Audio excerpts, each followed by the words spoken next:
A shocking murder case in Athens from 1980 is back in court here. Harold and Jackie Shutt killed a young Athens mother, stole her baby, and then committed the same crimes in Houston a few weeks later. News 19 investigative reporter Dallas Parker is taking a closer look at the crime spree that devastated a local family. That's right, Lauren. It is a dark and unusual case that took years to resolve. The people left behind are scarred, but also determined that the crimes won't be forgotten.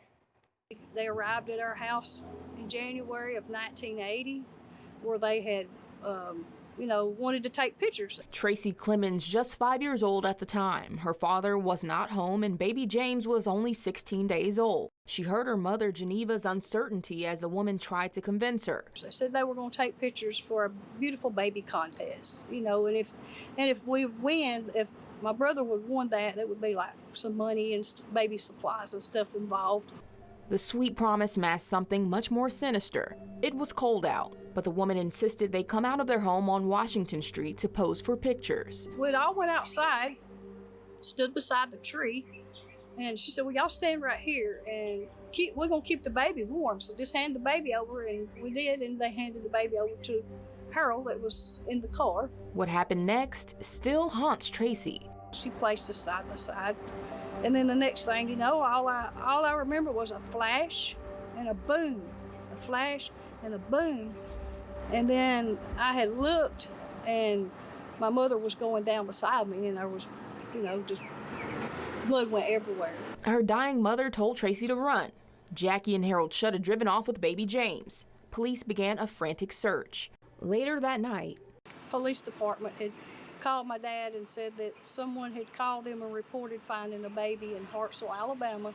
That baby was her brother. He had been left on the side of the road on a chilly January night. A farmer found him, saved him, but the couple was long gone. The case went cold.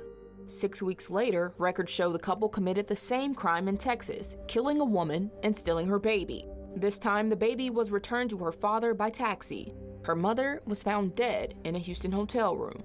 5 years later, an informant in Washington state helped police connect the Shutts to both crimes. They were extradited from Washington and Nevada and charged with Geneva's death in Alabama. Jackie Shutt pleaded not guilty and went to trial. Tracy was just 12 years old, but she testified against her mother's killer. I do remember her being in court. She was just sitting there with her attorney.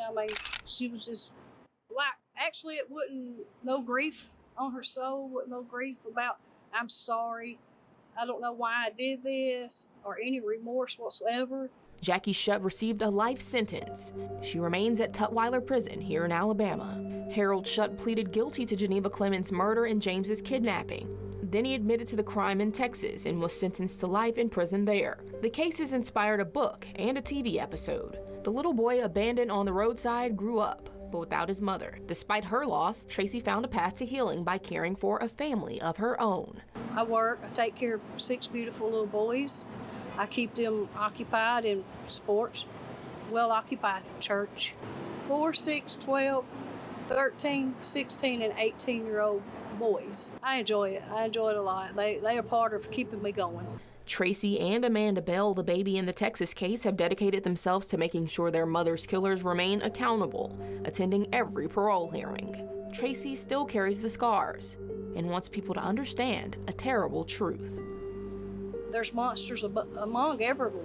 You don't know who to trust.